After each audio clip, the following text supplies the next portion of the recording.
This is the second in your series of A to Z of your professional development. This is letter B. Where do we start here? Well, B is all about bias. That's an interesting one, isn't it? Where does your bias come into play?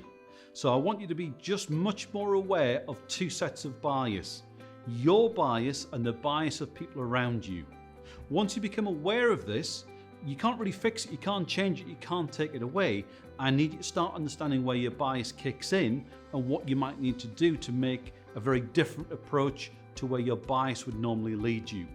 Once you start appreciating the biases in everything we do every day, you can start to look for alternative ways, approaches and tools that help you take account of your bias to give you a much more rounded view of the world. Your assumptions can get in the way around your bias, and it's just one of those terrible things that bias kicks in when we least expect it. So what can you take away? I want you to really think about where your bias might sit.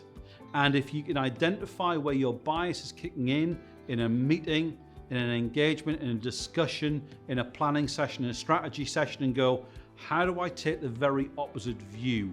What can I do to challenge my bias in this situation and give me a more rounded, different perspective on the world to take account of my bias and give me some much more engaging, different and practical outcomes for me, my team and my firm.